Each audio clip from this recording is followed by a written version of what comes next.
मौका ऐसा रहा कि पूरी दुनिया ने नोट किया, अमेरिकन ने नोट किया और उन्होंने फिर खुद आके बोला कि भाई साहब हम आपके साथ पार्टनरशिप करना चाहते हैं। टफ है, हम लोग ऊपर से देखते हैं सब कुछ अच्छा गुड, बट आप लोग काफ़ी मेहनत करते हैं जिसकी वजह से हम आज चैन से सो पाते हैं। पटाखे जैसे बोलते हैं ना दिवाली जैसे, वो पटाखे नहीं थे, वो एक्चुअली गोलाबारी चल रही होती थी वहाँ पे।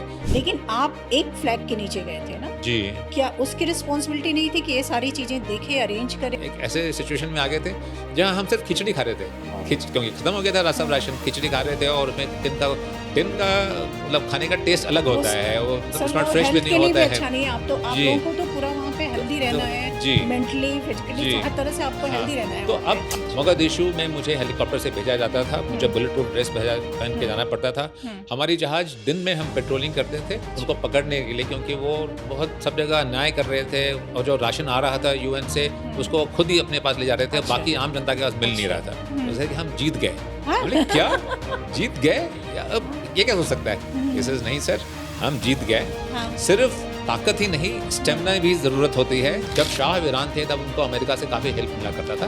1979 में शाह ईरान को हटा के ये इस्लामिक रूल एस्टैब्लिश हुआ था, इट नॉट गुड इनफ, तो पूरे मुस्लिम देश उसके खिलाफ थे। उठो धरा के अमर सपूतों, पुनः नया निर्माण करो, जन जन के जीवन में फिर से नई स्फूर्ति नौगान भरो।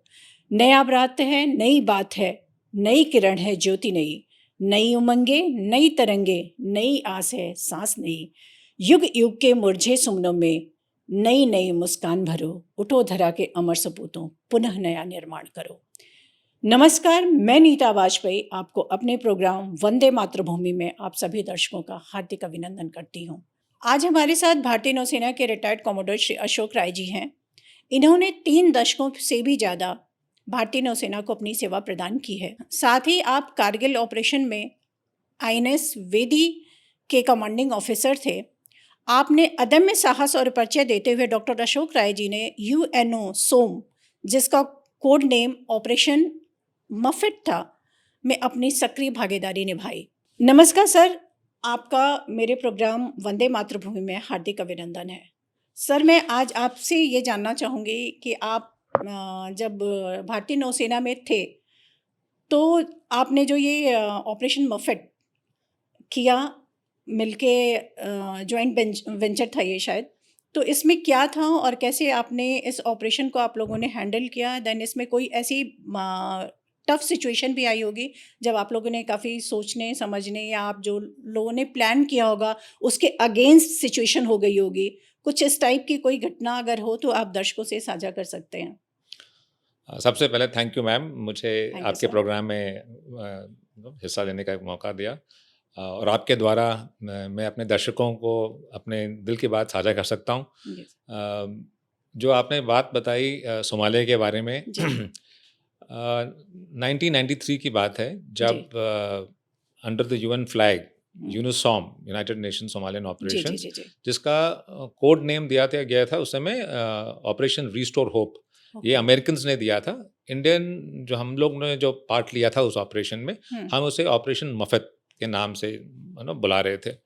तो हमारी जहाज INS सुभद्रा, जिसमें मैं navigating officer and operations officer था, हम लोग सेल कर गए थे। मार्च का महीना था, मार्च 1993 की बात है, और हम लोग सोमालिया गए थे। उस समय सोमालिया की हालत काफ़ी ख़राब थी।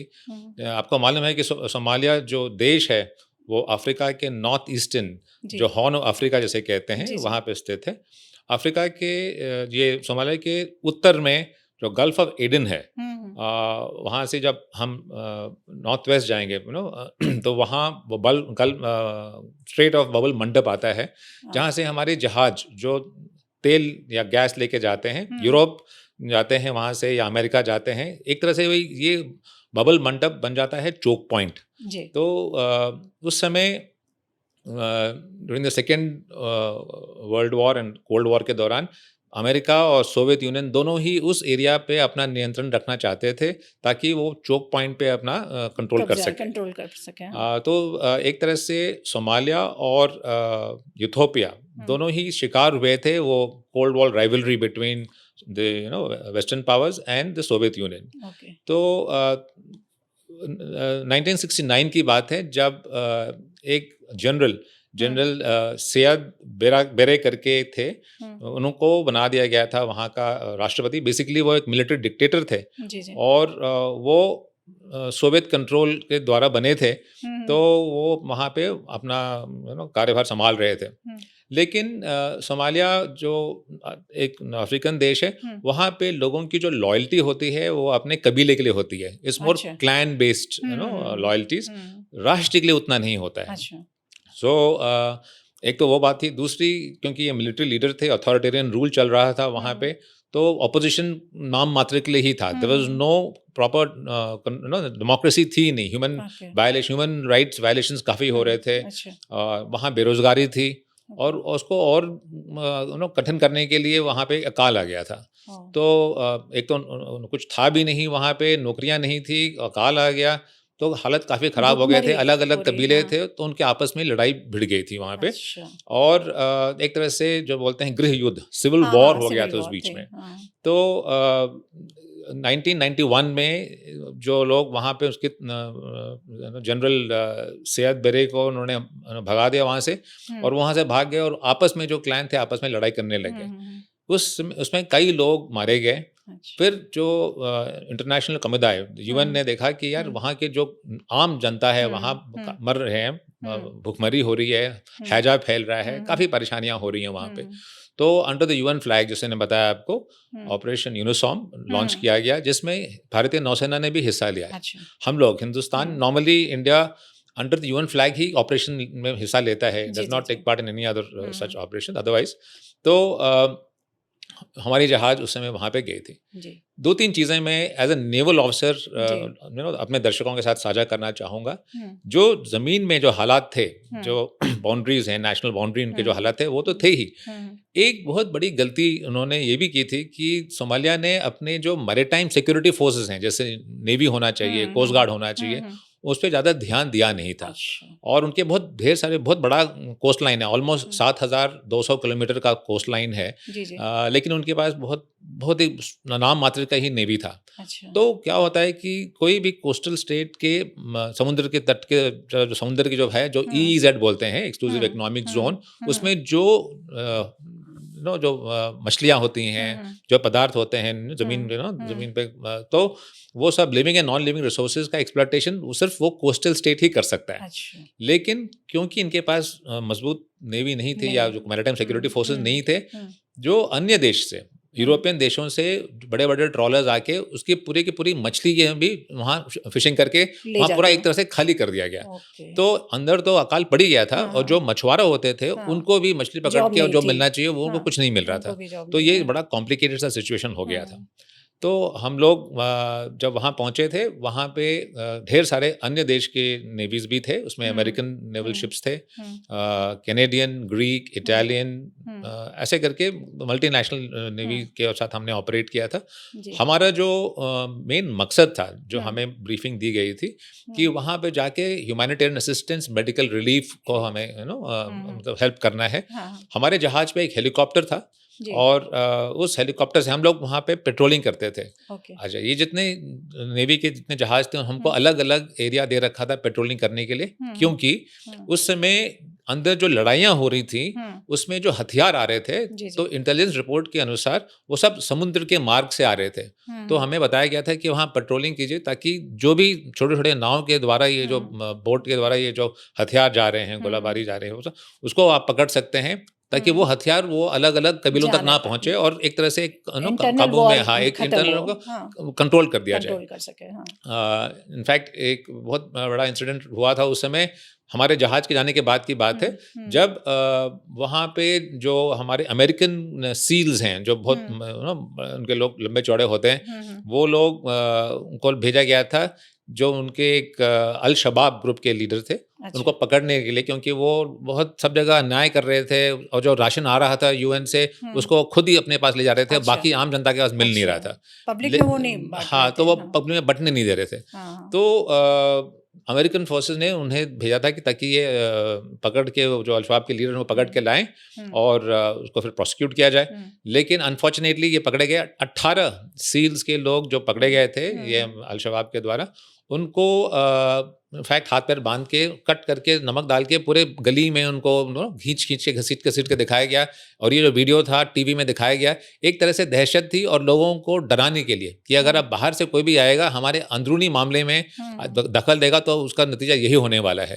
तो it was a very very tragic sort of a scene. और जो देखा जाए तो वो हालत वैसे थे। हम लोग ने और मेरा खुद का रोल उसमें अगर मैं बताऊं तो क्योंकि जो हेडक्वार्टर था हमारा यूनिसॉम हेडक्वार्टर, वो जो सोमालिया का कैपिटल है मोगादिशु में मुझे हेलीकॉप्टर से भेजा जाता था। मुझे बुलेट प्रूफ ड्रेस पहन के जाना पड़ता था। हमारी जहाज दिन में हम पेट्रोलिंग करते थे और रात के समय कई बार ईंधन बचाने के लिए, डीजल सेव करने के लिए हम लंगर डाल दिया करते थे कोस्ट से थोड़ा दूर। लेकिन हमारे जहाज से अगर हम देखें, उस कोस्ट लाइन में देखें, तो कई बार रात को हमें वो पटाखे जैसे बोलते हैं ना दिवाली जैसे, वो पटाखे नहीं थे, वो एक्चुअली गोलाबारी चल रही होती थी। वहाँ पे हमको देखते थे और हम दूरबीन से देख सकते थे। वहाँ पे काफ़ी फायरिंग वायरिंग चलती थी। इनफैक्ट कितने बार हम मीटिंग के लिए जाते थे तो बाहर की आवाज़ हमको वो गोलियों की शूटिंग की आवाज़ सुनाई देती थी। तो इट वॉज क्वाइट इंटरेस्टिंग, काफ़ी इंटरेस्टिंग अब लगता है। लेकिन उस समय लोग थोड़े से डरे हुए ज़रूर थे। हमारे हम लोग जो हमारी जहाज़ थी उस समय हम लोग गए थे एक स्टैब्लिश करने के लिए, जो इंडियन आर्मी के एम्बुलेंस फोर्सेस हम लेके वहाँ मतलब वहाँ पे स्टैब्लिश करना था। कुछ हमारे मरीन कमांडोज भी हमारे साथ थे, जिनको हमने मोगादिशु, जो उनका हमारा यूनिसॉम हेडक्वार्टर्स का एरिया था, अच्छा खासा बना रखा था, सिक्योरिटी पोस्ट थे, सब कुछ था। तो वहाँ पे हमने रखा था ताकि हमारे जब सामान जाता था, खाने का सामान या मेडिकल फैसिलिटीज़, हम जब कैंप लगाते थे तो हमारे साथ सिक्योरिटी के लोग होते थे। अपार्ट फ्रॉम मोगादिशु हमने किस्मायू, जो एक अलग पोर्ट है दक्षिण सोमालिया में है, बरबरा जो नॉर्थ सोमालिया में है, बोसासो, तो अलग अलग पोर्ट्स हैं। और उसके अंदर जो गांव थे, एक तरह से काफ़ी तहस नहस हो चुके थे, बिकॉज वहाँ गोलाबारी चल रही थी, बॉम्ब उड़ा रहे थे। तो उन जगहों पे हम अपनी मेडिकल टीम लेके जाते थे। एक छोटा सा मेडिकल कैंप करते थे, दिन में 3-4 घंटे का दवाइयाँ बांटते थे, लोगों का इलाज करते, जो भी कर सकते थे, और फिर हेलीकॉप्टर से हम लेके आ जाया करते थे। तो मेन हमारा रोल ऐसा रहा। हम गए तो थे 1 महीने के लिए, लेकिन जब तक हम लोग पूरा अपना मिशन, अपने जहाज का जो मिशन था, जो हमारे रिलीवर दूसरी जहाज आनी थी, खत्म होते होते तकरीबन 3 महीने हो गए थे। 3 महीने हो गए। सर मैं सिर्फ इतना जानना चाहूँगी कि ये 3 महीने का जो आपका कार्यकाल था वहाँ पे, इसमें जो अदर कंट्री की नेवल आर्मी थी या जो भी थे लोग आर्मी के, मतलब हर तरह से होंगे आई थिंक जी, उनके साथ हमारे देश का या आप सभी का कोऑर्डिनेशन कैसा था और ट्रीटमेंट कैसा मतलब रहता था? आप सभी का कोऑर्डिनेशन कैसे, क्योंकि अलग-अलग जगहों से आए हुए लोग, अलग-अलग तरीके के लोग, बात करने का तरीका अलग, रहन-सहन अलग, और फिर आप किसी और जगह पे जाके इसको आप पूरी प्लान को आप करते हो और उनको हेल्प देते हो, तो बहुत सारी प्रॉब्लम्स आती होंगी। तो कैसे आप इन सबको सभी मिल के कैसे हैंडल करते हैं? आई थिंक बहुत अच्छा सवाल पूछा है आपने। 3-4 चीज़ें मैं फ्लैग करना चाहूँगा जो आपने सवाल पूछा। जब हम वहाँ गए थे, हमें याद रखना होगा कि जब तक ये कोल्ड वॉर चल रहा था 1991 तक, जब तक सोवियत यूनियन था, तब तक हम अमेरिकन के साथ ज़्यादा इंटरेक्ट नहीं करते थे।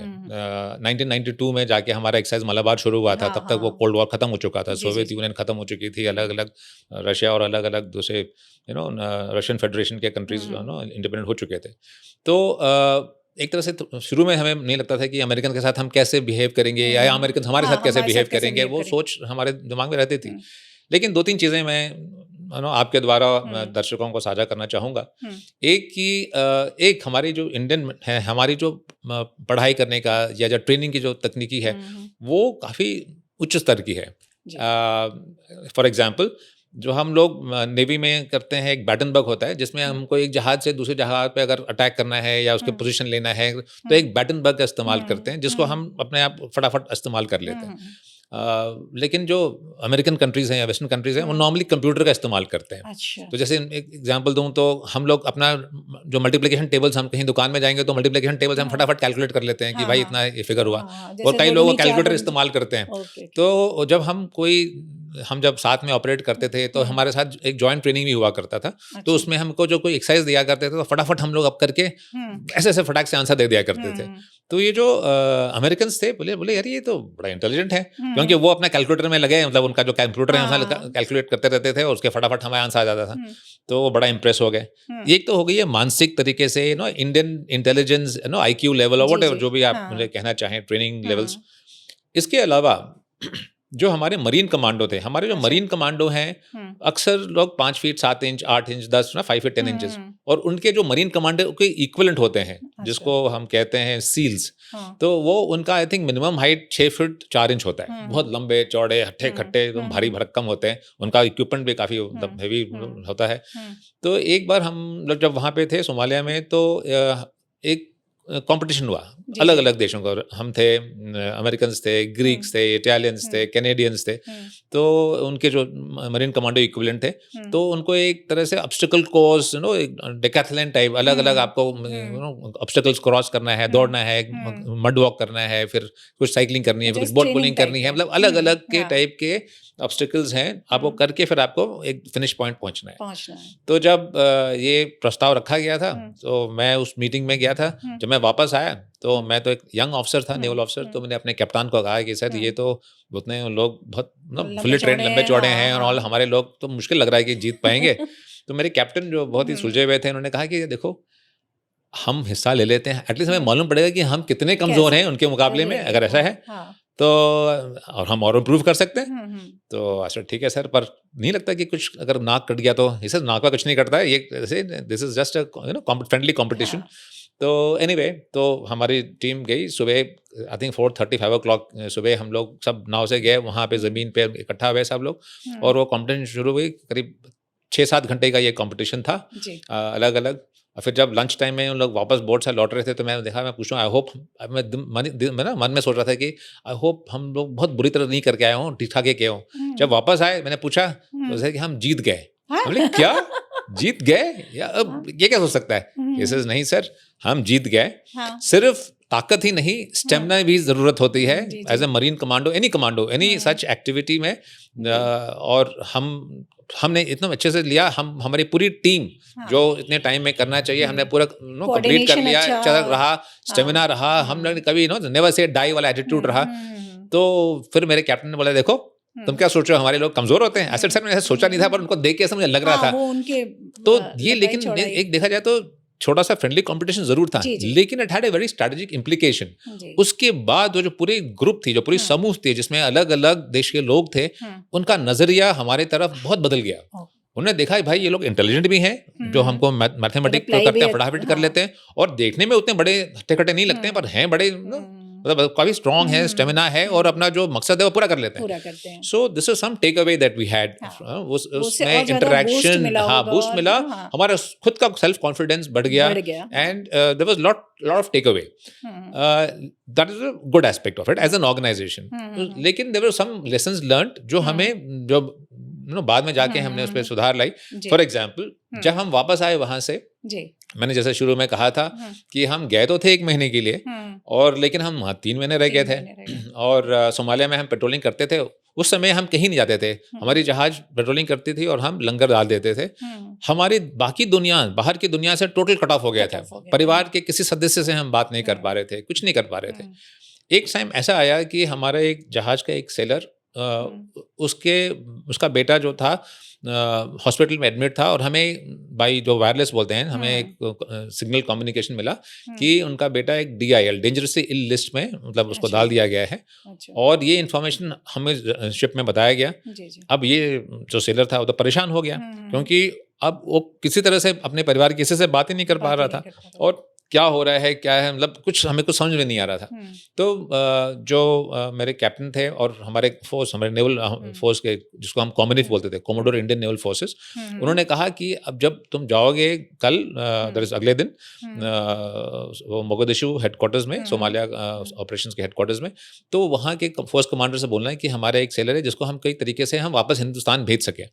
तो मैं जब गया, बात की, तो उन्होंने कहा ठीक है मैं ऐसा ही करता हूँ। मोगदिशु से एक एयरफोर्स के हवाई जहाज, यूएस एयरफोर्स के हवाई जहाज से या हेलीकॉप्टर से मैं उनको नैरोबी भेज दूंगा, कीनिया, और वहाँ से उनको फ्लाई करके वापस हिंदुस्तान भेजा जा सकता है। फिर मुझे बताया गया कि आप बात कर लीजिए वहाँ पे नैरोबी हेडक्वार्टर्स जो भी इनका एम्बेसी में है, तो हमारे टीम ने उनसे कॉन्टैक्ट किया, तो उन्होंने बताया कि इनके पास पासपोर्ट कुछ है। हमने बताया भाई हम पासपोर्ट रखते नहीं है, तो क्योंकि हम नेवल वॉरशिप में गए हैं तो हमारे पासपोर्ट नहीं है।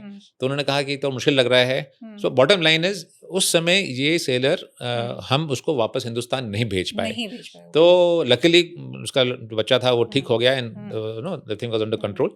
लेकिन ये एक बहुत बड़ी सबक थी। बाद में चल के अब आज के तारीख में जो हम बोलते हैं, जो हम कहते हैं ना कि वो अमेरिकन ब्लू वाटर नेवी, यानी नीले समुद्र वाली जो पानी में पैन ग्लोबल नेवल ऑपरेशंस करते हैं, वो हम उस समय अभी तक हम उभर रहे थे। We were not truly a blue water navy in that sense. और अब जो हम देखते हैं, हम जब पेट्रोलिंग कर रहे हैं, आप देखेंगे आज की तारीख में जो मिशन बेस्ड डिप्लॉयमेंट जिसे हम कहते हैं, हमारे देशों के बीच जो फॉरेन मिनिस्ट्रीज हैं उनके बीच में ऐसा ताल्लुकात हैं, ऐसे अंडरस्टैंडिंग्स हैं कि कभी कुछ हादसा होता है तो उसको हम भेज सकते हैं और वहाँ से एम्बेसडर हवाई जहाज में बैठा के उसको भेज सकते हैं। कई ये जो मैं बात कर रहा हूँ 93 में 2000, 2010, 2012 ऐसे कई हादसा हुए हैं जहाँ पे लोग वापस आ गए हैं। दूसरी सबक देखने को मिली कि जो अमेरिकन नेवल फोर्सेस जो ऑपरेट करते थे, उनका एक असॉल्ट शिप था कॉल्ड यूएसएस वॉस्प। तो वॉस्प के में कम से कम 1000-1500 लोग काम कर रहे थे उसमें। बहुत बड़ा एक तरह से एक जहाज है वो। तो वो लोग पेट्रोलिंग करते थे अपना और डिप्लॉयमेंट करते थे, और उनका डिप्लॉयमेंट कहाँ पे कब कहाँ रहेंगे वो बाय एंड लार्ज उनको मालूम था। तो 1 महीने के बाद फिर they will go to some port, और वहाँ पे जिनकी छुट्टियां अप्रूव थी या जिनको वापस जो उनके ट्रांसफर जाना था, तो उनके जो रिलीफ थे वहाँ ऑलरेडी मौजूद होते थे। वहाँ 1 हफ्ता उनकी हैंडिंग टेकिंग होती थी, और ये बंदे उधर जाते थे और वापस निकल जाते थे, अपने देश चले जाते थे या जहाँ भी डिप्लॉयमेंट था वहाँ चले जाते थे, और जो नई क्रू होती थी वो आ जाते थे। लेकिन हमारा ऐसा कोई सिस्टम था नहीं। तो अगर आप मान लो कि गए थे हम 1 महीने, किस लोगों की घर में शादियां हैं या कुछ या फंक्शन है, वो तो हमारे साथ 3 महीने के लिए फंस गए थे एक तरह से। So that thing in terms of planning, that things of making a plan, ये वो थोड़ा सा हमारा ग्रे एरिया रहा। तीसरी बात थी कि छोटी मोटी चीज़ है, जैसे चिट्ठियाँ। अभी चिट्ठियाँ हम लोग जब थे, तो हम जब 1 महीने के बाद गए थे मोम्बासा जो कीनिया में, वहाँ पे हमारे जहाज जब अंदर गया वहाँ पे, तो कई 4-5 बड़े वो गनी बैग्स में चिट्ठियाँ आई थी।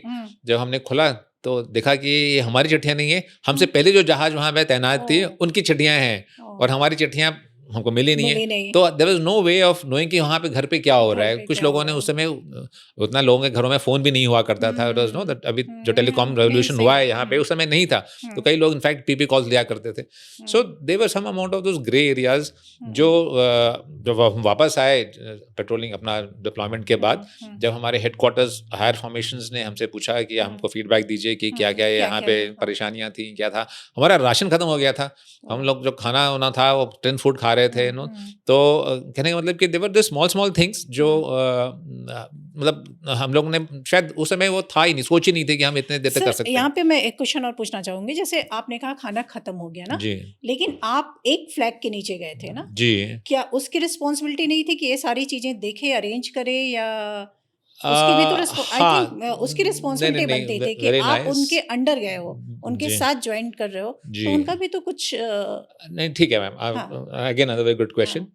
सी 2-3 चीज़ें जो उस समय, खैर मैं बड़ा यंग ऑफिसर था, तो जो मैं देखा था और जो मैं शेयर कर सकता हूँ, जो हम लोग पेट्रोलिंग करते हैं, हमारी जहाज की जो ईंधन खत्म हो जाती है, डीजल खत्म हो जाती है, तो जो अमेरिकन जहाज थे वो हमें डीजल दे रहे थे। जहाज ऑपरेशनल जो रिक्वायरमेंट्स थे वो मीट हो रहे थे। लेकिन जो दूसरे जो लॉजिस्टिक्स सपोर्ट होनी चाहिए, स्पेयर पार्ट्स या थिंग, तो कुछ चीज़ें ऐसे जो हमारे जहाज के very specific to that ship, या राशन मोम्बासा में गए थे तो वहाँ पे हमने टॉप अप कर लिया था, और हर जहाज में 1 महीने का सब टिन राशन होता है। 3 महीने थे। हाँ, तो होता है कि 1 महीना हम पेट्रोलिंग किए हमने, और उसके बाद फिर बताया गया कि भैया वहाँ चले जाइए। हमारे मिनिस्ट्री ने, मिनिस्टर ऑफ डिफेंस ने, मिनिस्ट्री ऑफ एमईओ को बोला होगा। वहाँ पे जब हम पहुंचे मोम्बासा में, तो उन्होंने 1 महीने के बाद हमें राशन दे दिया था।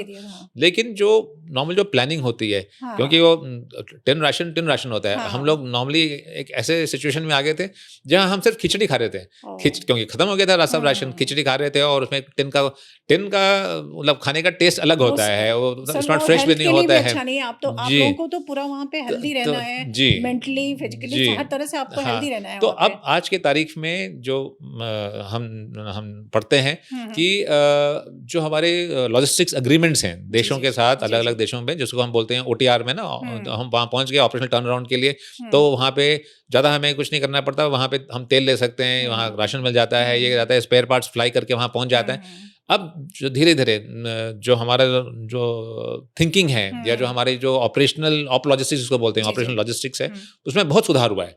तो ये जो छोटे छोटे हमारे जो एक्सपीरियंसेस रहे 93 से लेके आज की तारीख में 2025 में बहुत बदलाव आ चुका है। आज की तारीख में हम लोग जहाँ आप देखो सडनली इंडियन नेवी के जहाज मौजूद आते हैं। जी जी जो 93 की बात कर रहा हूँ, जी जी। जो 2004 में जो सुनामी हुआ था, उस समय जो इंडियन नेवी सबसे पहले वहाँ पहुँच गई थी, चाहे वो इंडोनेशिया हो, श्रीलंका हो, बिल्कुल। जहाँ पे ये जो बड़े बड़े ये नुकसान हुए थे, वहाँ पे हमारे इंडियन नेवी के जहाज सबसे पहले पहुँच गए थे। ये एक मौका ऐसा रहा कि पूरी दुनिया ने नोट किया, अमेरिकन ने नोट किया, और उन्होंने फिर खुद आके बोला कि भाई साहब हम आपके साथ पार्टनरशिप करना चाहते हैं। सो एक तरह से देखा जाए, lot of things unfolded. 93 was one incident जो हम देख पाते हैं। 92 में हमने शुरुआत मलाबार एक्सरसाइज शुरू की थी उनके साथ, अमेरिकन नेवी के साथ। 93 में उनके साथ हमने ऑपरेट किया था अंडर द यूएन फ्लैग। उसके बाद फिर हम 2004 के इंसिडेंट हुए। अब तो खैर हम क्वाड का हिस्सा बन गए हैं और ढेर सारे मल्टीलैटरल एक्सरसाइजेस हम करते हैं उनके साथ। सो काफ़ी बदलाव आया है। So this is my experience take away from that Somalia operations. Sir आपके पूरे बातों से मुझे ये निकल के आया है कि एक पर्दे के पीछे आप लोगों की जो जर्नी है जी काफ़ी मतलब टफ है। हम लोग ऊपर ऊपर से देखते हैं सब कुछ अच्छा अच्छा गुड गुड जी गुड, बट जी आप लोग काफ़ी मेहनत करते हैं जिसकी वजह से हम आज चैन से सो पाते हैं। Thank you ma'am. आपका दूसरा ऑपरेशन जब आप कमांडिंग ऑफिसर थे कारगिल वार में, सर उसमें थोड़ा सा कुछ शेयर करेंगे, उसका क्या, उस शिप का क्या रोल और कैसे आपका यस मैम। रहा? तो ये कारगिल का जो लड़ाई थी वो 1999 में हो रही जी। थी। हालांकि लड़ाई काफ़ी हद तक सीमित थी नॉर्थ इंडिया में, पहाड़ों में। क्योंकि लेकिन हम लोग बहुत टिप पॉइंट पे इंफॉर्मेशन है, जानते हैं, इससे ज़्यादा जी अंदर हम ज़्यादा कुछ जी नहीं जानते। जी हाँ। जी तो 99 में जो लड़ाई हो रही थी, पाकिस्तान के द्वारा रखे हुए लोग थे। हालांकि पाकिस्तान अभी तक नकारता है कि भाई हमारे लोग नहीं थे, पर हमें मालूम है, इंटेलिजेंस अब तो खैर काफ़ी क्योंकि लाइट अप आ गए हैं कि वो पाकिस्तानी आर्मी के लोग थे जो टेररिस्ट या एक अलग से नॉन स्टेट एक्टर के रूप में वहाँ पे हमारे जो पोस्ट होते हैं, जो हम खाली करके विंटर्स में नीचे आते हैं, उनको उन्होंने कब्जा कर रखा था। और एक तरह से वो जो पोजीशन ले रखी थी वो हमारे लिए काफ़ी नुकसानदायक था, क्योंकि हमारी जो वहाँ से नीचे रोड जाती है, जो कम्युनिकेशन लाइन्स है, कारगिल, मुश्को, ऑल दैट एरिया, तो वो वहाँ पे गोलाबारी कर सकते हैं और हमारी जो फौज मूव करती तो काफ़ी नुकसान हो सकता था। तो एनीवे वो लड़ाई तो चल रही थी, आर्मी और एयरफोर्स वहाँ पे लड़ाई लड़ रहे थे। लेकिन 2-3 चीज़ें वो कारगिल लड़ाई की खासियत ये रही कि it was confined to that area. दूसरा, ये जो लो इंटेंसिटी वॉरफेयर जिसको हम बोलते हैं, लो इंटेंसिटी मैरिटाइम ऑपरेशंस कह सकते हैं, लो इंटेंसिटी कॉन्फ्लिक्ट ऑपरेशन, लीको जो आर्मी की टर्मिनोलॉजी में, हमारे यहाँ लीमो जो हम कहते हैं, उसमें जब हमने बैठ के, जब ये हादसा हो रहा था, तो जब हमारे हेडक्वार्टर्स में या हमारे जहाज़ों में जब हम प्लानिंग कर रहे थे, तो हमें लगा कि दुश्मन क्या क्या कर सकता है। तो नॉर्मली जिसको हम बोलते हैं कि ब्लॉकेट करना, जो अभी हम हमेशा बार बार सुनते आए हैं कि अगर उसकी जो बंदरगाह को जहाज जाके उसको रोक दें, उसके जो जहाज अंदर जा रहे हैं या बाहर जा रहे हैं, सप्लाई लाइन्स कट हो जाते हैं उसके। तो ब्लॉकेट के लिए आपके ढेर सारे जहाज होंगे वहाँ पे, उसको अंदर नहीं जाने देंगे। और ब्लॉकेट का एक सबसे आसान तरीका और सबसे सस्ता एक तरीका होता है कि आप उसके हार्बर में आप माइंस डाल दीजिए। अच्छा। और ताकि अगर जो भी जहाज जा रहा है माइन से टकरा के और फट के वहीं डूब जाएगा। अच्छा। और जब वहाँ डूब जाएगा तो आपका एक तरह से चैनल ब्लॉक हो गया। तो आप वहाँ पे अब कुछ नहीं करना पड़ा। और माइंस तो वहाँ डालने के बाद वो वहाँ पड़ा रहता है, महीने पड़ा रहता है। इनफैक्ट कई साल से पड़ा रहता है। सेकंड वर्ल्ड वॉर के कभी माइंस अभी भी शायद मिलते हैं। तो वो हमने देखा कि भाई दुश्मन हमारे ऐसे उसके नेवी यहाँ आके ब्लॉकेट ना कर पाए, लेकिन वो अपने छोटे मोटे जहाज़ों से, नाव हो सकता है फिशिंग बोट से या ट्रॉलर से, डाव से, वो आके हमारे चैनल में आके वो माइंस शायद ड्रॉप कर सकता है। और इट्स वेरी इंपॉर्टेंट कि उस हमें अपने चैनल को हमेशा साफ रखना होगा, ये माइंड से ना तो सेफ्टी उसको अलग रखना पड़ेगा, ताकि हमारे जो जिसको हम बोलते हैं स्वेप्ट चैनल, उसमें हमारे जहाज जा सकें, हमारे ना हमारा जो नॉर्मल एक्टिविटी है, कमर्शियल एक्टिविटी होता रहे। तो जो मैं जहाज कमांड कर रहा था INS बेदी, वो एक माइन स्वीपर था। अगर आपने कल का न्यूज़ सुना था, उसमें इंडियन नेवी ने अब जाके एक नया माइन स्वीपर्स के लिए हमने एक डिमांड डाला हुआ है, अब हमको नया माइन स्वीपर खरीदेंगे हम। ये जो हमने जहाज ली थी वो 1970s की थी, जो हमने रशिया से ली थी, सोवियत यूनियन से ली थी, और ऑलरेडी 20 साल हो चुके थे।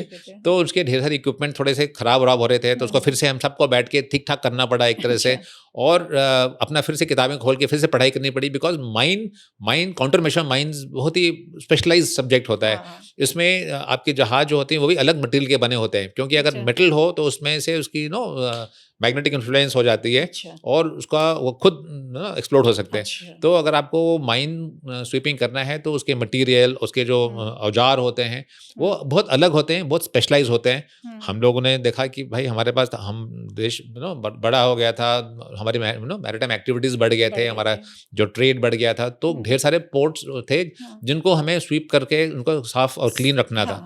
तो सो उस दौरान हमको काफ़ी कुछ अगेन सीख मिली कि हमारी नज़र फॉर सम रीज़न हम बड़े बड़े जहाज देख रहे थे, हम मिसाइल वाले जहाज देख रहे थे, हम सौ देख रहे थे, लेकिन जो छोटी सी चीज़ जो है माइन स्वीपर्स, किसी फॉर सम रीज़न वो छूट गई थी हमारी नज़र से। ये हमने सोचा कि शायद हम जाके मोस्टली अटैक करेंगे, फॉरगेटिंग कि दुश्मन भी अपना मौका ढूंढ के he can cause lot of damage by just doing छोटा मोटा ये एक्टिविटी करके, और उससे बहुत नुकसान हो सकता है। तो और तो ये कमांड जब हम कर रहे थे तो हम लोग भी अगेन लगे दिन रात माइन स्वीपिंग कर रहे हैं, कैलकुलेशंस कर रहे हैं, और सोच रहे हैं कि भाई यहाँ पे और क्या कर सकता है दुश्मन लो इंटेंसिटी का। हमारे बाकी बड़े जहाज तो वहाँ पे दुश्मन के मैरीटाइम वाटर्स में तो खैर थे ही, बट जो हमारा खुद का कोस्टल डिफेंस था वो, इनफैक्ट अभी I am feeling very happy कि कल के न्यूज़ पे जो आया है 1.1 लाख करोड़ का हम खर्चा कर रहे हैं टुवर्ड्स दी नेवी के एनहांसमेंट के लिए। INS तमल जो एक जहाज अभी कमीशन हुआ है कैलिनग्रैंड में, वो तो खैर एक फ्रिगेट है, बट इसके अलावा अभी नाउ सोच आ रहा है कि आई थिंक 26 माइन स्वीपर्स अभी हम कॉन्ट्रैक्ट करेंगे, या खुद शायद बनाएंगे या खरीदेंगे, but focus is now on the mine sweepers. तो कारगिल का रियली ये छोटा सा आपने जैसे बताया कि छोटा सा कंट्रीब्यूशन है, लेकिन सबसे बड़ा हम इफेक्ट डाल सकते हैं दुश्मन पे, उसको रोकने के लिए। सर अभी अगर हम आ जाएं पूरे विश्व उस पे वर्ल्ड के पिक्चर पे, तो अभी जो वॉर है रही है हमारी इजराइल की, इन्होंने एक ऑपरेशन लॉन्च किया था, ऑपरेशन राइजिंग लायन। ये सर इस पे थोड़ा सा अगर हम डिस्कस करें तो इसका इफेक्ट जो था पूरे वर्ल्ड पे, जैसे ट्रेड पे हुआ, डिफेंस पे हुआ, एग्रीकल्चर पे हुआ, क्या पड़ता अगर ये लंबा चलता तो? मैम हमें पता है कि मैं थोड़ा सा अगर बैकग्राउंड देखूं तो हमें पता है कि इजराइल जब वहाँ उसको स्थापित किया गया तो वो पूरे मुस्लिम देश उसके खिलाफ थे, पैलेस्टीनियन का मदद कर रहे थे, और पैलेस्टीन और इजराइल के बीच में लड़ाई हो रही थी, और पैलेस्टीन के जो मिलिटेंट फोर्स बोले इजराइल उसे टेररिस्ट ऑर्गेनाइजेशन मानती है, बट जो हमास है, हमास वाज दी जो बोलते हैं कि लड़ के हिस्सा लेने वाली जो एक ताकत जो पैदा हुई थी।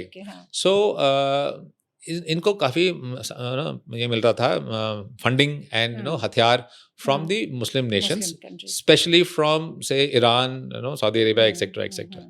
सऊदी अरेबिया और ईरान के खुद के अलग के इक्वेशन रहे हैं, तुर्की के भी अपने अलग इक्वेशन रहे हैं। तो जब ये सितंबर 2022 में इजराइल और सऊदी अरेबिया की समझौते होने वाले थे, उनके रिलेशंस इंप्रूव होने वाले थे, तो लगा शायद हमास को लगा होगा कि अगर ये उनकी रिलेशंस अच्छे हो जाएं, सिमिलरली सऊदी अरेबिया और ईरान की इक्वेशंस अच्छे होने वाले थे, उनके रिलेशंस ठीक होने वाले थे, तो उनको लगा कि अगर ये देश दोस्त बन जाएं तो हमें फंडिंग कौन देगा।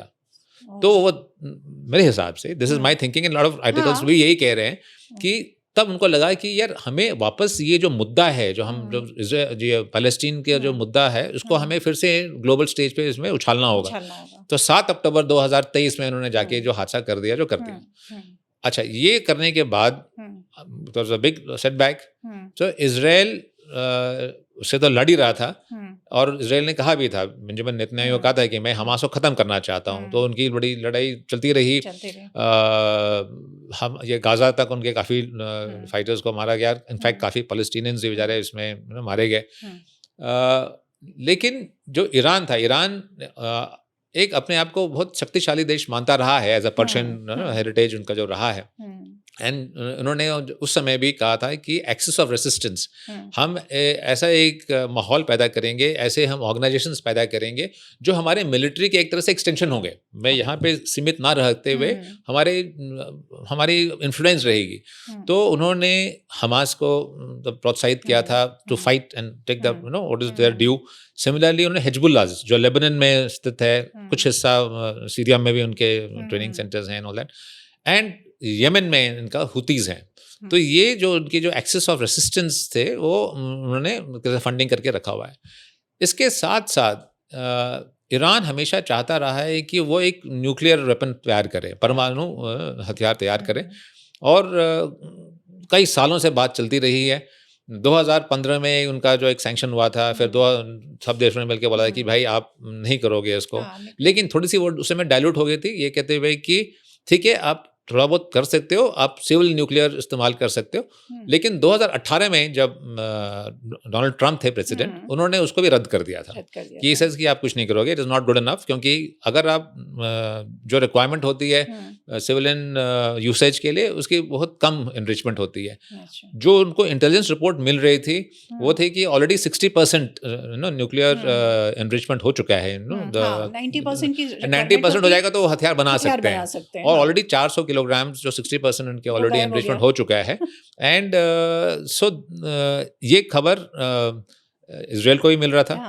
एंड इजराइल ने देखा कि जब ये हमास से लड़ रहा था तो लेबनान से भी रॉकेट फायरिंग हो रही थी, हिजबुल्लाह कर रहे थे, उनके काफ़ी लोग उसमें मारे जा रहे थे।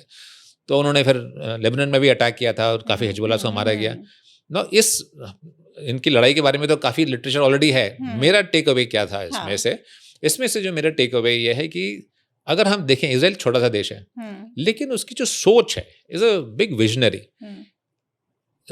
2024 I think last year only सितंबर के टाइम में ये उनके जो लोग थे, इन्होंने ये जो जब उनको सबको मालूम है कि इजराइल का जो इंटेलिजेंस है, उनका जो मोसाद है बहुत ही शक्तिशाली है, बहुत ही they are already up to date, in fact 2 कदम आगे हैं। तो उन्होंने अपना मोबाइल फ़ोन, ये जो हिजबुल्लाह हैं, अपना मोबाइल फ़ोन उन्होंने हटा दिया था। वो सिर्फ पेजर का इस्तेमाल कर रहे थे। बट दे डिडंट रियलाइज़ कि इनको मालूम पड़ गया कि पेजर इस्तेमाल कर रहे हैं। तो वो पेजर कंपनी को उन्होंने खरीद के उन्होंने अपना उसके अंदर वो सब लगा रखा था एक्सप्लोसिव, और दना जितने हिजबुल्लाह थे सब लास्ट में काफ़ी लोग मारे गए। That is one. Second is अभी देखा जाए तो हाल में जो ये ऑपरेशन राइजिंग लायन या ऑपरेशन मिडनाइट समथिंग जो था, जो अमेरिका ने उसको दिया है नाम, तो उसमें बिफोर 13 जून की बात है। 13 जून में जिनके जो इजराइल के जो फोर्सेस जाके ईरान में उन्होंने अटैक किया था, उसके पहले, उसके ऑलमोस्ट 1 साल या 2 साल पहले मोसाद के लोग अंदर घुस गए थे। और क्योंकि ईरान में करप्शन है, सब देशों में होता है, ईरान में भी है, वो करप्ट लोगों को उन्होंने पैसा खिला दिया था, उनसे इंटेलिजेंस लेते रहे। और उनकी जो गवर्नमेंट है वहाँ पे, अयतुल्ला ख़ामेनी जो आर्मी, जो उनके इस्लामिक नेता हैं और इस्लामिक उनकी रूल है, उससे कुछ लोग नाखुश हैं। क्योंकि वहाँ पे देखा जाए तो काफ़ी हद तक वो लेडीज़ को वो है, ह्यूमन राइट्स नहीं है, उनमें काफ़ी कंजर्वेटिव सा है। तो there are lot of people जो खुश नहीं है। तो ऐसे लोगों को चुन के उनको भी इन्होंने पैसे खिला के अपने ग्रुप में शामिल कर लिया। और उनका जहाँ तैनात थे वो लोगों के पास, ईरान के पास बहुत पुराने हथियार हैं। जब शाह ईरान थे तब उनको अमेरिका से काफ़ी हेल्प मिला करता था। 1979 में शाह ईरान को हटा के ये इस्लामिक रूल स्टैब्लिश हुआ था। तो जो F-14 है, F-104 है, अमेरिकन है, वो पुराने उनके जो एयरक्राफ्ट हैं उन सबको टारगेट करके उड़ा दिया गया बाय द इजरायली फोर्सेस। और उनके जो एयर डिफेंस हैं S-300, अगेन वो पुराना ही है, रशियन दिया हुआ, उसको उन्होंने ग्राउंड में ही उड़ा दिया। मतलब ये भी कि नहीं कि वो हवाई जहाज से उड़ा दे। In fact the first air defence ये ग्राउंड से मोसाद ने ही उसको अपना छोटे छोटे ड्रोन बना के, जोड़ बना के उसमें अंदर घुस के वेरी वेल प्लान्ड सब उड़ा दिया गया। This is in 2024। उसके पहले उनके जो जनरल थे सुलेमानी, जो इराक गए थे, उनको सैटेलाइट से दिख के और उनका ड्रोन से उड़ा दिया गया। उनके न्यूक्लियर साइंटिस्ट को उन्होंने तरीका करके आर्टिफिशियल इंटेलिजेंस से गन से उन्होंने हाईवे पर उड़ा दिया। और इसमें जब उन्होंने अटैक किया 13th को, तो उन्हें सोचे समझे तरीके से अटैक किया। उन्होंने जितने उनके जो टॉप लीडर्स हैं आर्मी के, IRCG के, और उनके जो न्यूक्लियर साइंटिस्ट है जो उसमें बना, उन सबको एक कमरे में इकट्ठा करा के, मतलब बेसिकली गिव एन इंटेलिजेंस की कुछ ऐसा हम करने वाले हैं, वो लीक करके वो लोग सब इकट्ठा, नॉर्मली वो कभी इकट्ठा नहीं होते एक साथ, उनके वो रूल के खिलाफ था। लेकिन वो बोले कि नहीं, कुछ डिस्कस करना है जो बहुत इंपॉर्टेंट है। वो सब एक जगह कमरे में इकट्ठा हुए और फटाफट उसमें जाके प्रिसिशन स्ट्राइक और उनको सब उड़ा दिया। स्ट्रॉन्ग था कि उन लोगों को इन्होंने वहीं पे गैदर कर दिया, वहीं पे। हाँ, तो because they had leaked out some information कि इजराइल ऐसा कुछ करने वाला है। अब उसको काउंटर करने के लिए हमें कुछ सोचना होगा ताकि हम वो ना बहुत जो भी डैमेज हो उसको हम कंटेन कर सकें। तो ये वो सब इकट्ठा हुए और उन सबको, कैन इमेजिन, टॉप के टॉप ब्रास को एक साथ उड़ा देना। हमें तो सिर्फ इतना पता है कि सारे टॉप लीडर्स थे, उनका उड़ा दिए गए, बट ऐसे ही उड़ाए गए। हाँ, तो it was again very well planned. तो सोचिए, मैं बोल रहा हूँ कि वो हमेशा 2 या 4 कदम आगे रहता है। छोटी सी देश है और उसमें अपने आप को बचाने के लिए उसको क्या क्या नहीं करना पड़ता है। टेक्नोलॉजी का इस्तेमाल, ह्यूमन इंटेलिजेंस का इस्तेमाल, एंड लोग उसमें मतलब टोटली फुल 100% फेथ के साथ जो करते हैं, मतलब द टोटल डिटर्मिनेशन की हमें करना ही करना है। होता है जीने और मरने के सवाल टाइप है, वो वाला टाइप। तो दे डिड दिस। नाउ एक चीज जो उनसे नहीं हो पाया कि जो उनके जो न्यूक्लियर रिएक्टर्स हैं, न्यूक्लियर थिंग है, वो पहाड़ के नीचे टनल में बना के रखा हुआ है। इन्होंने वो जगहों पे अटैक तो किया था, नतान्ज, फोर्दो, इश्फाकन समथिंग जो जगह है, नाम भूल रहा हूँ मैं, इस्फहान को, इस पे उन्होंने अटैक तो किया था, लेकिन उसको बंकर बस्टिंग वाली बॉम्ब की जरूरत थी, जो GBU, हाँ, जो GBU 57 है, जो 30,000 पाउंड्स के जो उनके बॉम्ब्स होते हैं, वो B2 बॉम्बर्स होते हैं, बड़े बड़े इनके हवाई जहाज हैं, वो अमेरिका के साथ मिलके इनको डालना था। साथ साथ जब ये चल रहा था तो इजराइल और अमेरिका की दोस्ती तो है ही है। अमेरिका ने भी अपना जो न्यूक्लियर का जो एग्रीमेंट था, सैंक्शंस की जो बात कर रहे थे, वो उनकी नेगोशिएशंस चल रहे थे और इजराइल और ईरान मना कर रहा था। तो डोनाल्ड ट्रंप ने भी टाइम दे रखा था कि भाई सोच लो। इनफैक्ट जो हम बोल रहे हैं कि वो इन्होंने ऐसे एक तरह से साइकोलॉजिकल वॉरफेयर भी प्ले किया था। जब उन लोग ने मीडिया रिलीज की थी, मीडिया रिपोर्ट, उन्होंने कहा था कि मुश्किल लग रहा है कि अमेरिकन अटैक करेंगे, ये लगता है कि ऑलरेडी नेतन्याहू और ट्रंप की बात नहीं बन रही है, क्योंकि हाँ, वो स्टेटमेंट अलग आ रहे थे।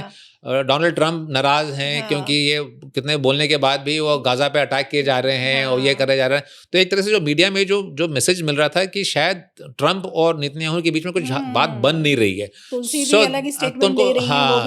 तो उनको लग रहा था कि शायद ही अमेरिका लड़ाई करेगा, ऐसे ही स्टेटमेंट बना रहे हैं, क्योंकि कई बार डोनाल्ड ट्रंप स्टेटमेंट बना देते हैं, नॉट रियलाइजिंग कि ऑलरेडी उन्होंने सोच रखा था कि ये करना है। सो दोनों ने मिलके बाय देन ऑलरेडी उनके ग्राउंड फोर्सेस को, ये जो सेंसर्स थे, एयर डिफेंसेस को, कमजोर कर रखा था। And then this aircraft B2 जाके बॉम्बर्स ने जाके वो GBU 57 वो नतान्ज और फार्दो में उन्होंने बमबारी की। लेकिन जो भी मीडिया में समझ में आ रहा है कि ये लोग ईरानियंस भी उतने बेवकूफ़ नहीं है, उनको शायद लगा कि अगर हम रखेंगे तो शायद हो सकता है डैमेज। तो ये 400 किलोग्राम का जो है वो उन्होंने हटा के कहीं और रख दिया है।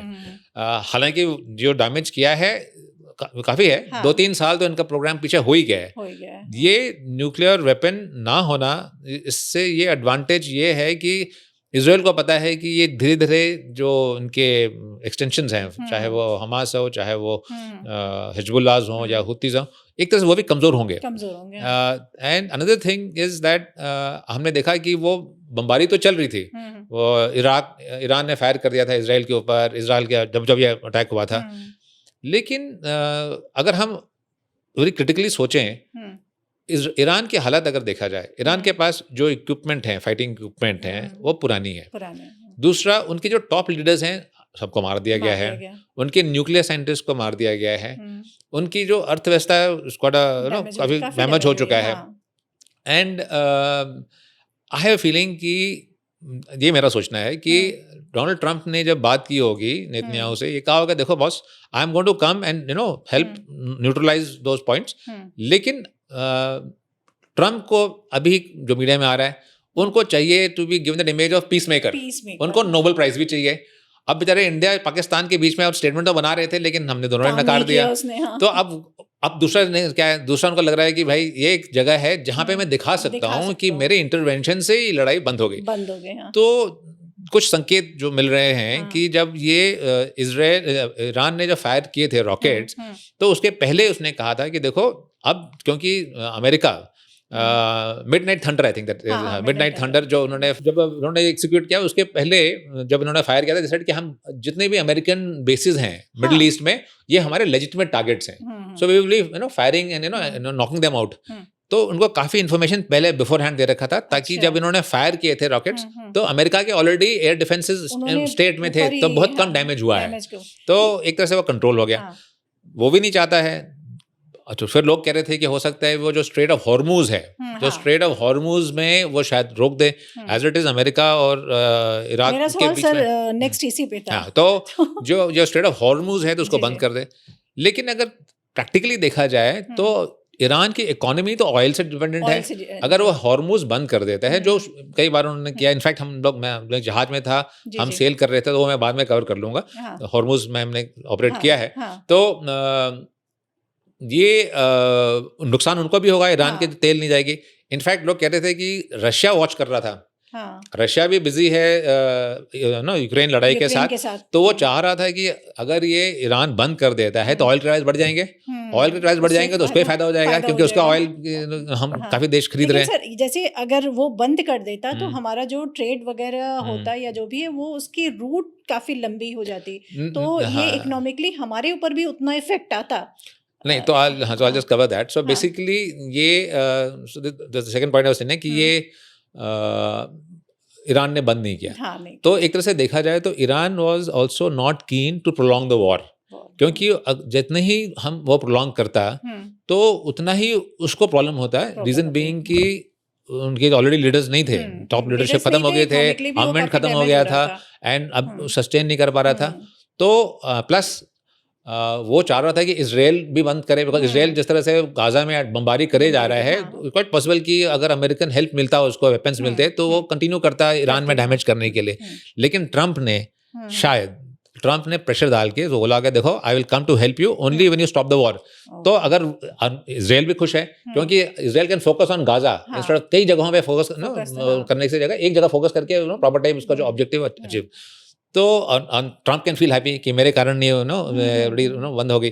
तो it was a win win situation for everybody.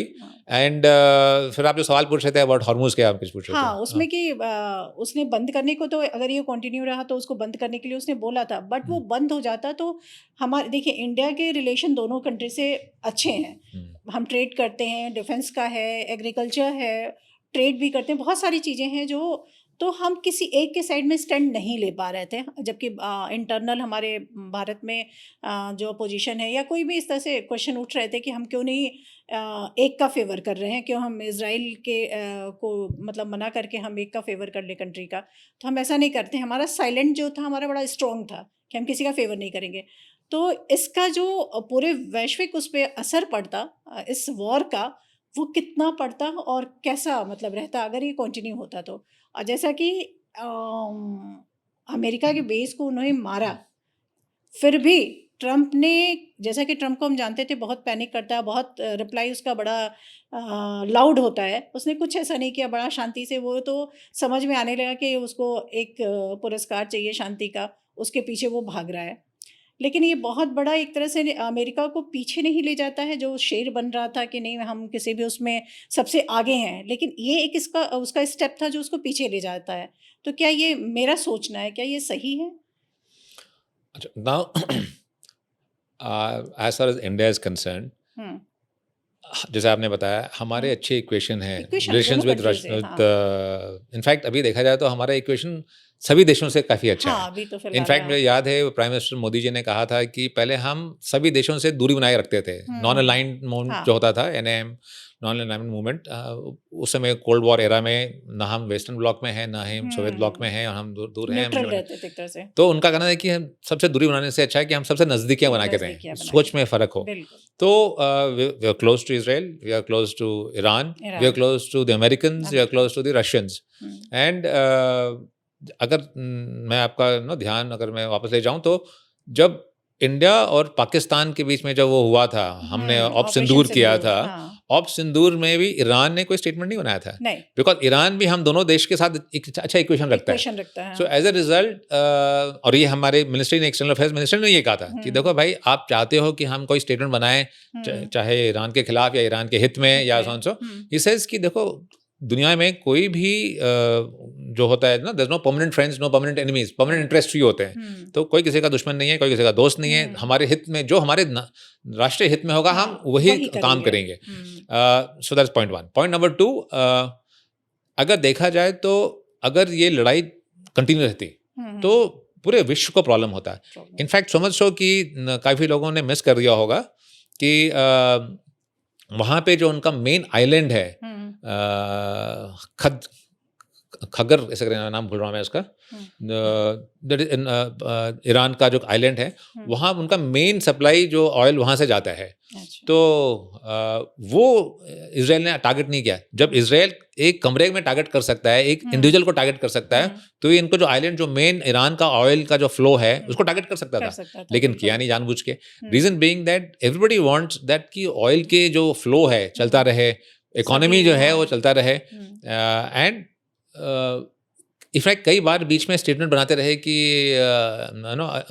Ayatollah Khomeini ji, I know आप कहाँ छुपे हो, हम आपको टारगेट कर सकते हैं, और रिजीम चेंज की बात हो रही थी, बट रिजीम चेंज करके कुछ नहीं मिलने वाला था। They wanted to get certain message across, जो उन्होंने हासिल कर लिया। उनका डैमेज करना था, एंड वो चाहते हैं कि अगर आपने अगर उनके जो लीडर को टारगेट किया, तो पूरा का पूरा ईरान यूनाइट हो जाएगा। इट इज़ नेचुरल कि अगर किसी ने, उनका एक जो अपोजिशन लीडर है एक तरह से, उन्होंने कहा ना कि हम चाहते हैं कि इस्लामिक रूल खत्म हो और एक दूसरा एक बदलाव आए, लेकिन बाहर ही से बदलाव नहीं है, बाहर ताकत ना बदलाव लाए। It has to be internal, it has to be evolutionary, it can't be revolutionary.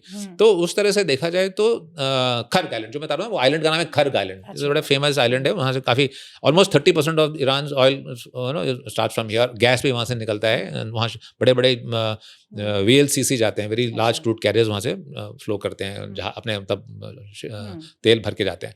तो so they didn't want to destabilise a country. आप देखो कि जहाँ भी अमेरिका ने हस्तक्षेप किया है, चाहे वो इराक हो, चाहे वो लिबिया हो, वहाँ वो जब आपने चेंज कर दिया है रिजीम, तो वहाँ पर क्योस ही हुआ है। So don't want Iran to become totally chaotic, तो उस चक्कर में नहीं किया। एज रिगार्डिंग, अगर मैं मैरिटाइम एंगल से देखूं या जो इंडिया के पर्सपेक्टिव से देखूं एज ए नेवल पर्सन, वहाँ पे ईरान के जो दोस्त हैं, रशिया, चाइना, नॉर्थ कोरिया, तो शायद ईरान को लग रहा होगा कि ये जब हम लड़ाई लड़ेंगे इजराइल के खिलाफ, तो वो अमेरिका के साथ और बाकी जो कंट्री उनको हेल्प करेंगे, ये देश हमको हेल्प करेंगे। रशिया फॉर सम रीजन को नॉट, बिकॉज वो ज़रा यूक्रेन की लड़ाई में ऐसे ही ज़्यादा बिजी है। लेकिन देखने की चीज़ ये थी कि जो चाइना है, चाइना शुड हैव हेल्प्ड। और चाइना के पास जो एक बेस है जिबूती में, उनके ऑलरेडी जहाज वहाँ पे तैनात होते हैं, इंडियन ओशन में उनके देश हैं, काफ़ी इक्विपमेंट भी दे सकता था, काफ़ी कुछ कर सकता था। लेकिन फॉर सम रीज़न, जिस तरह से पाकिस्तान, जब हमारा वो ऑप सिंदूर हुआ था, पाकिस्तान के पास भी उतना ओपनली सपोर्ट नहीं किया। हालांकि उसके जो वेपन्स हैं, almost 80% of the Pakistani weapon systems वो आज की तारीख में चाइनीज़ हैं, और उसको हमने काफ़ी डैमेज कर दिया। तो चाइना थोड़ा सा घबराया सा भी है, उसका इमेज भी बदल जाएगा, बिकॉज उसका जो स्टैंडिंग है कि भाई हम खुद वो बनाते हैं वेपन्स, उनके वेपन्स के, और अगर वहाँ पर भी, ये मेरा सोचना है कि अगर वहाँ पर भी अगर वो वहाँ पे उनके इक्विपमेंट दे या कुछ हुआ, या मान लो कि वो चाइना उसमें घुस गया लड़ाई में, and then things go against it, so वो भी थोड़ा सा उसके जो रिएक्शंस रहे, वो थोड़ा सा people are still trying to analyse it कि ऐसा क्यों किया उसने। हो सकता है कि वो उसका फोकस शायद ताइवान की तरफ रहा हो, क्योंकि अमेरिकन वहाँ पे, हो सकता है, people are saying it's possible, we don't want to divert forces, हालांकि उनके ऑलरेडी फोर्सेस हैं यहाँ पे, and North Korea, any case, cannot do much. So Iran in a way was caught कि उसके पास उतने सपोर्ट नहीं मिल रहा था जितना सपोर्ट उसको मिलना, वो सोच सकता था कि मिल सकता है या मिलना चाहिए था। तो in a way nobody wanted this war to continue, prolong war.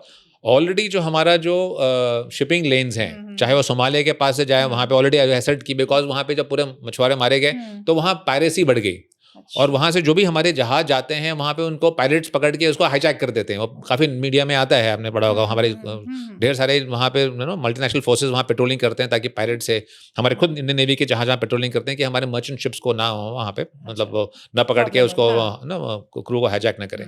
तो ऑलरेडी वहाँ पे ख़राब है। येमेन में ऑलरेडी हुती फायरिंग कर रहे हैं। सो वहाँ उस एरिया में काफ़ी डिस्टेबिलिटी है।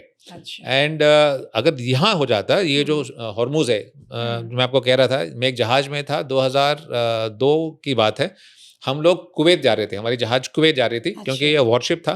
तो जैसे ही हम लोग वो स्ट्रेट ऑफ हॉर्मुज को हमने क्रॉस किया, हमारे यहाँ पे ऑलरेडी सिग्नल आने लगी, मतलब वो रेडियो पे आवाज़ आने लगी, warship identify yourself, warship where are you going, identify ship. तो मालूम पड़ा कि ये ईरान के जो फास्ट अटैक क्राफ्ट हैं वो हमें वहाँ से कॉल कर रहे हैं, बिकॉज वहाँ पे वो पेट्रोलिंग हमेशा करते रहते हैं और वो अपने हमेशा निगरानी में रखते हैं। सिमिलरली उनके हवाई जहाज आके पूरा पेट्रोलिंग बजिंग करते रहते हैं। जब तक हम उस एरिया से क्लियर नहीं कर गए, एकदम आगे नहीं पहुँच गए, तो वहाँ पे ईरान के हम नज़र में थे, उनके रडार में थे हम हमेशा। वहाँ पे ऑलरेडी थोड़ा सा टेंशन बनी रहती है।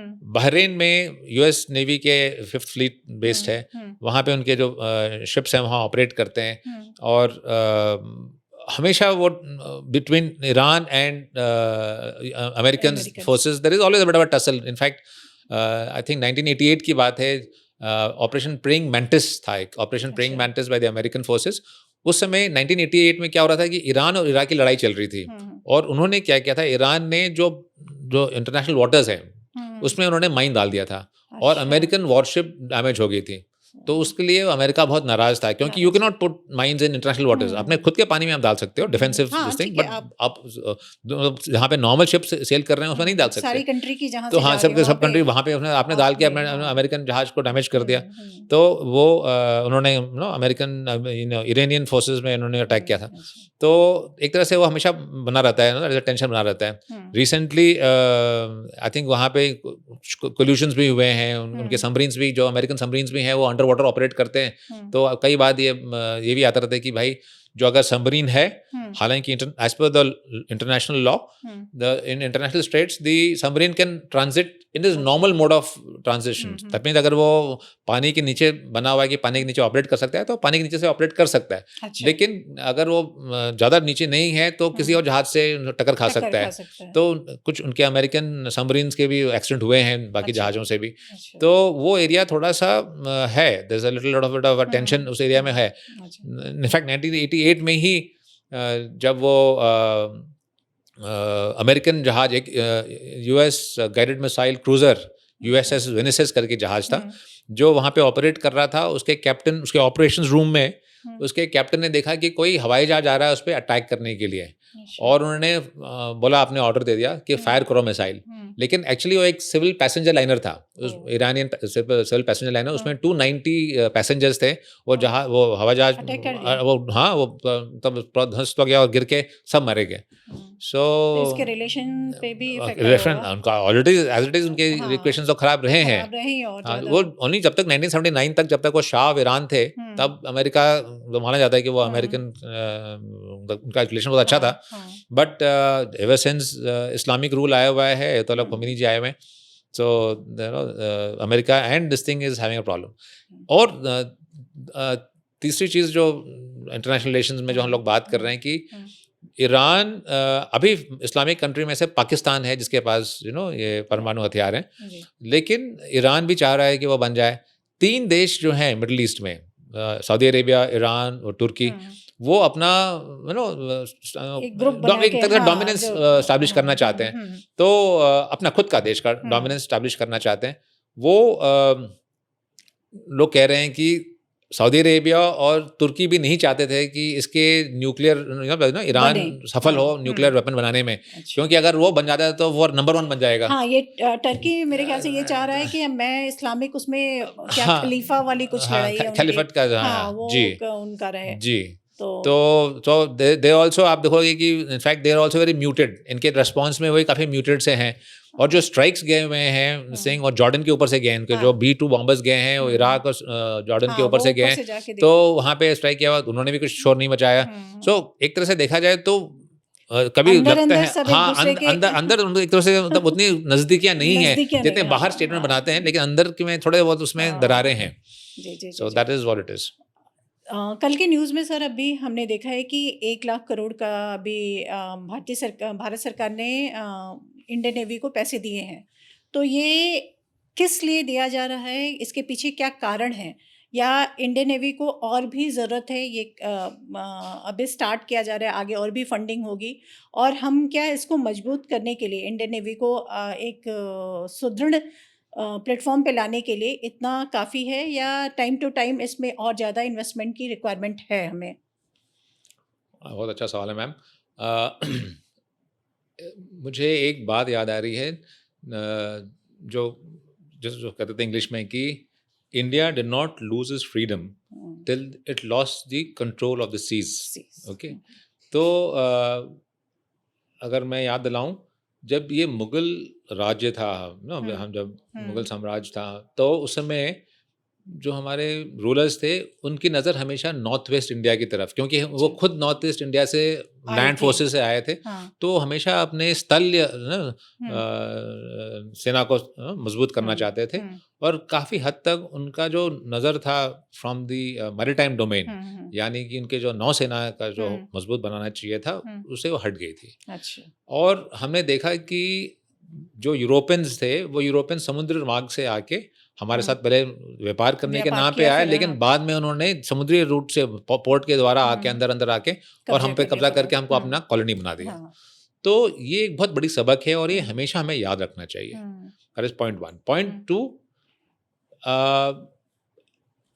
ये रिसेंटली हमारे प्रधानमंत्री ने कहा था about Sagar, security and growth for all in the region, Indian ocean region. हमने देखा कि ये जब कोविड हुआ था तो समुद्री मार्ग से हम काफ़ी लोगों को लेके आए थे। जब भी यमन में कुछ प्रॉब्लम होता है या कोई भी देश में, कई बार हम जहाज़ों से वहाँ से लोगों को लेके आते हैं। और सुनामी जो हुआ था उस समय हमारे नौसेना के जहाज और अन्य कोस्ट गार्ड के जहाज जो भी हमारे टाइम, उसके द्वारा हम लोगों को राहत पहुँचा पा रहे थे। HADR जो बोलते हैं, humanitarian assistance and disaster relief. Point number 3, हम हिंदुस्तान या इंडिया जो है वो एशिया में है। हम क्वाड के मेंबर हैं। हमारे जो बाकी मेंबर्स हैं, ऑस्ट्रेलिया एक बहुत दूर है हमसे, टापू है, फिर जापान एक टापू है, अमेरिका बहुत दूर है हमसे, लेकिन हम एक साथ जब मिलते हैं तो जो प्लेटफॉर्म है वो हमारे इंडियन नेवल शिप्स हैं। अच्छा। तो अगर हमारे नेवी के जहाज मजबूत हैं, हम जॉइंट ऑपरेशंस एक साथ तब कर सकते हैं। अगर हमारे पास नेवी के जहाज ही नहीं है, ढंग के नहीं है, हम सिर्फ लैंड फोर्सेस में अपने खुद के कुछ लिमिटेशंस होते हैं, सिमिलरली एयर फोर्सेस में अपने लिमिटेशंस होते हैं, लेकिन जो नेवी की जो फ्लेक्सिबिलिटी है वो कहीं भी पहुंच सकता है। एक बहुत इंपॉर्टेंट पॉइंट हमें बताया गया था जब हमने ज्वाइन किया था आर्म फोर्सेस नेवी, तो कहा था कि सुन त्सू की जो है सेइंग कि the acme of war fighting is to win the war without fighting. मैं रिपीट करता हूँ, the acme of war fighting is to win the war without fighting. So लोग सोचते हैं ये कैसे हो सकता है? ये तब हो सकता है जब आप दुश्मन के दिमाग पे अटैक करते हो। और इसके दिमाग पे कैसे अटैक कर सकते हो? एक उदाहरण दूं मैं। जब भी डोनाल्ड ट्रंप और नॉर्थ कोरिया के प्रेसिडेंट की बातचीत होती है और वो बात फेल हो जाता है, तो उस पर दबाव डालने के लिए वो बोलता है कि मैं अपने एयरक्राफ्ट कैरियर स्ट्राइक फोर्स को सेल कर रहा हूँ। हालांकि वो एक डिक्टेटर है वहाँ पे और वहाँ पे डेमोक्रेसी नहीं है, बट अगर आप सोच लो कि वो एक डेमोक्रेटिक नेशन होता और वहाँ पे जो लोग होते वो ये बोला कि मैं जहाज भेज रहा हूँ और आप अगर मेरी बात नहीं मानोगे तो मैं टॉमहॉक लॉन्च कर दूंगा, ये कर दूंगा, आपकी बड़े बड़े जो इमारतें हैं उसको ध्वस्त कर दूंगा, तो कितना वहाँ खलबली मच जाती, कितने ऑपोजिशन कितना शोर मचाना शुरू कर देती, लोग कितने डर जाते। उसने कुछ नहीं किया है, उसने सिर्फ बोला कि मैं अपना aircraft carrier strike force sale कर रहा हूँ। ये कब कर सकते हो? जब आपके पास स्ट्रॉन्ग नेवी है, आपके पास एयरक्राफ्ट कैरियर है, आपके पास क्रूजर्स, डिस्ट्रॉयर्स, फ्रिगेट्स, आपके पूरा का पूरा स्ट्राइक फोर्स है। सो एक तरह से जो लोग कहते हैं ना कि आप अगर शक्तिशाली हो आपका प्रोजेक्शन भी है, आपके पास navy is able to be projecting your power, जो होता है पावर प्रोजेक्शन, अगर वो आप कर सकते हो तो ऑटोमेटिकली आपकी जो स्टैंडिंग है इंटरनेशनल कम्युनिटी में वो बढ़ जाती है। बढ़ जाएगी। तो मैं ये नहीं कह रहा हूँ कि हमें जाके लोगों से लड़ाई करनी है, नहीं, बट अगर हमें शांति चाहिए तो बोलते हैं you want peace, you have to prepare for war. उसी तरह से जो हमारी, अगर हम सागर या महासागर की, जो अभी हाल में जब प्रधानमंत्री ने बात किया था, जब सेशल्स मॉरिशस हमने कहा था महासागर की बात की थी, तो जब हमें अगर पीस चाहिए, अगर हमें फर्स्ट रिस्पॉन्डर बनना है, चाहे हमें वो मेडिकल सपोर्ट देना है, कोविड वैक्सीन का जो है मैत्री हमने की थी, होल लॉट ऑफ थिंग्स जो करने, या लोगों को वहां से हटाना है युद्ध से, तो हमें एक मजबूत नेवी चाहिए। हमारा जो ट्रेड है, मैक्सिमम ट्रेड हमारे समुद्री रूट से ही होता है। हमारा तेल, मैक्सिमम तेल हम इंपोर्ट करते हैं, हमारा आयात निर्यात जो होते हैं हमारे गुड्स के समुद्री रूट से होता है। तो उसको सेफ रखना, उसको हमारे सी लाइंस ऑफ कम्युनिकेशन को सेफ एंड सिक्योर रखना, उसके लिए हमें नेवी की जरूरत पड़ेगी। तो अगर हमें एक पावरफुल नेशन बनना है, आप देखेंगे कि अमेरिकन, जब ब्रिटिश जब राज साम्राज्य था, ऑपरेशन सिंदूर में भी नेवी का काफी बड़ा रोल रहा है। यस मैम, मतलब इन द सेंस कि हम डायरेक्टली इन्वॉल्व नहीं थे, क्योंकि mostly it was by air strikes, but हमारे जो कल के अगर न्यूज़ में आ रहा था कि बहुत अच्छा, कल का वो था deputy chief of army staff ने ये स्टेटमेंट बनाया था। वो कह रहे थे कि बार बार ट्रम्प कह रहे हैं कि मैंने बोला था और मैंने ये युद्ध विराम लिया था, लेकिन एक्चुअली जो उनको खबर मिली है, जो इंटेलिजेंस या अदरवाइज जो इन्फॉर्मेशन मिली है उन लोगों को, कि जब हमने स्ट्राइक कर दिया था और एयर डिफेंस उनके हमने हताशित कर दिए थे, तो पाकिस्तानी जनरल को चाइना ने इन्फॉर्म किया था कि ऑलरेडी एक जो हमारी आर्मी है वो तैयार है उसको अंदर मूव करने के लिए। इसके अलावा हमारे जो एयरक्राफ्ट कैरियर थे वो ऑलरेडी हम अरेबियन सी में ऑपरेट कर रहे थे, तो एक तरह से हम उनको बॉटल कर देते। यहाँ से हमारी फौज आर्मी अंदर घुस जाती और वहाँ से हमारे उनका जो कराची हार्बर और उनकी जो भी है मिसाइल स्ट्राइक्स करके हम उसको पूरा ही ध्वंस कर देते। तो उन्होंने कहा कि उनको रियल टाइम इन्फॉर्मेशन सैटेलाइट से मिल रहा होगा चाइना से, तो उन्होंने कहा कि बॉस आप पंगे मत लो, please go for a cease fire. And that is a time when DGMO ने हमारे डीजीएमओ को फोन करके हम सीज फायर के लिए उन्होंने रिक्वेस्ट किया। तो कहने का मतलब ये है, इवन कारगिल वॉर जो आप बात कर रहे थे, उससे में भी हमने, हमारे पास 2 फ्लीट्स हैं, वेस्टर्न फ्लीट है, ईस्टर्न फ्लीट है। ईस्टर्न फ्लीट जो हमारा है, जो विशाखापट्टनम में बेस्ड है, उसको हमने सेल करके पूरा यहाँ पे लेके आ गए थे, ताकि हमारी पूरी की पूरी कंसंट्रेशन ऑफ फोर्स पाकिस्तान की तरफ हो।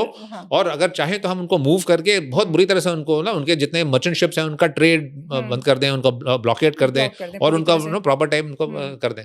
सो नेवी की फ्लेक्सिबिलिटी प्लस नेवल फोर्सेस के ये जो समुद्र है वो अलग अलग जो महाद्वीप हैं, कॉन्टिनेंट्स, वो इनको जोड़ती है, अलग नहीं करती है। हमारे जो जहाज हैं वो कहीं सेल करके कहीं पहुंच सकते हैं। अगर हमको कुछ एक्शन लेना है अगेंस्ट, मान लो साउथ अमेरिकन कंट्रीज के पास, या उसके साथ दोस्ती करनी है, एक्साइज करनी है, तो नेवी जा सकती है वहां पे, समुद्र सेल करके वहां ऑपरेट कर लिए। तो ये एडवांटेज है। हवाई जहाज जा सकते हैं, एयर टू एयर फ्यूलिंग करके वहां पहुंच सकते हैं, पर उनकी सस्टेनेबिलिटी नहीं होगी। जैसे मैंने बताया था कि सोमालिया में हम 3-3 महीने थे। चाइना के जो जहाज हैं वो आज के तारीख में इंडियन ओशन में आ रहे हैं, फ्रॉम साउथ चाइना सी से, वो मलक्का स्ट्रेट, होंडा स्ट्रेट से आके हमारे इंडियन ओशन में ऑपरेट करते हैं, जिबूती में बेस्ड हैं, और अपना टैंकर के साथ कई महीने यहाँ ऑपरेट करके फिर वापस जाते हैं। सो चाइना ने भी देखा है कि उन्होंने देखा है कि भाई जब ब्रिटिश एम्पायर थी तो उनके बहुत स्ट्रांग नेवी थी, सब जगह उनकी नेवीज वहाँ ऑपरेट कर रहे थे। आज के तारीख में जो सुपर पावर है अमेरिका, उसकी नेवी है। इनफैक्ट आज के तारीख में चाइना की जो नेवी है वो अमेरिकन नेवी से ज़्यादा मतलब मजबूत हो गई है, मतलब मोर number of ships in that aspect. तो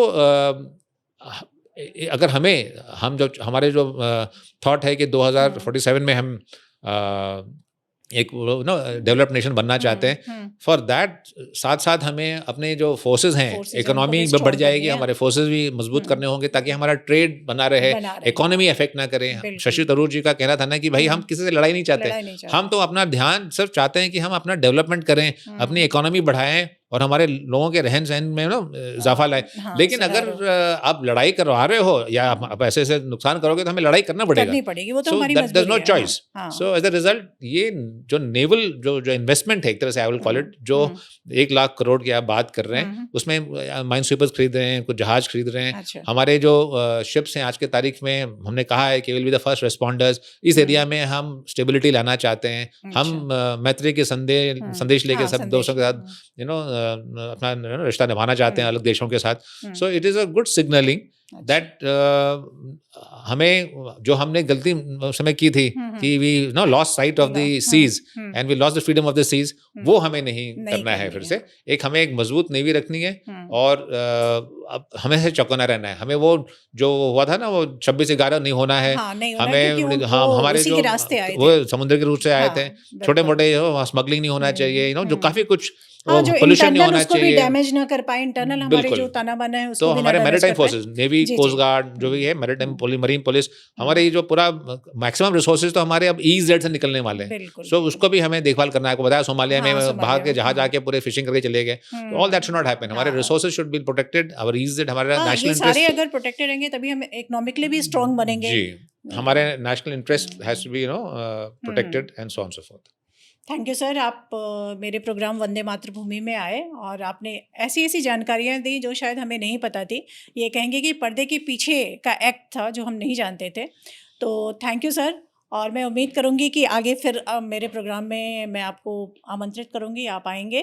thank you ma'am, thank you for inviting me. ये आए दिन की छेड़ अच्छी नहीं, ए खंजरे कातिल, पता कब फैसला उनके हमारे दरमियाँ होगा। जैसा कि अभी सारे वार्तालाप के उसमें हमें निचोड़ ये मिला कि हमें वॉर वॉर वॉर वॉर नहीं चाहिए। हमें इकोनॉमिकली आगे ग्रोथ चाहिए। किसी भी कंट्री को ले ले, चाहे ईरान हो, इराक हो, पाकिस्तान हो, चाइना हो, रूस हो, कोई भी कंट्री हो, हमें वॉर नहीं चाहिए। हमें आगे बढ़ना है और हमें इस चीज़ का भी ध्यान रखना है कि कोई हमारे कंधे पे बंदूक रख के चला तो नहीं रहा है। वो बंदूक हमारे लिए ना हो, किसी और को हमारे कंधे पे रख के चलाई गई बंदूक ना हो, ताकि किसी और को टारगेट कर, कोई अपना मोटिव पूरा करने के लिए टारगेट कर रहा हो। तो हमें इससे भी अलर्ट रहना है। और सबसे बड़ी चीज़ है कि हमें सिर्फ अपने कंट्री पे, सबके लिए मैं कर रही हूँ, पूरे विश्व में सबको अपने अपने देश पे ध्यान देना होगा, ताकि वो देश इकोनॉमिकली, डिफेंस पे, एग्रीकल्चर के रूप में और जॉब और एनवायरनमेंट से रिलेटेड चीज़ों पे आगे बढ़े, ना कि हमेशा वो देश अपने देश को किसी देश के लड़ने के लिए उत्साहित करे, या किसी के बहकावे में आके, या इंटरनल आतंकवाद को बढ़ावा देने के लिए अंदर के लोग उसके साथ सपोर्ट में खड़े हों। ये हमें नहीं चाहिए और नहीं करना चाहिए। ये हमें और आपको भी ध्यान रखना होगा, ताकि हम एक शांतिपूर्ण देश बन के आगे बढ़ें और आगे हम एक मजबूत राष्ट्र के रूप में खड़े हों। शायद आपको मेरी कही हुई बातें अभी समझ में ना आए, आने वाले टाइम में आप सोचिएगा कि क्या हमें सिर्फ वॉर वॉर वॉर चाहिए, या हमें अदर प्लेटफॉर्म पे आगे बढ़ना है। जैसे इकोनॉमिक, एक अभी हम जैसे देख रहे हैं पर्यावरण पे बहुत ज़्यादा इफेक्ट पड़ रहा है, हमें इस पे भी काम करना है, हमें जॉब्स पे काम करनी है, हमें यूथ को आगे ले जाना है। बहुत सारे प्लेटफॉर्म पे हमें इस पे फोकस करना है, ना कि वॉर वॉर वॉर। आपको इस प्रश्न के साथ मैं छोड़े जा रही हूँ। धन्यवाद। वंदे मातृभूमि।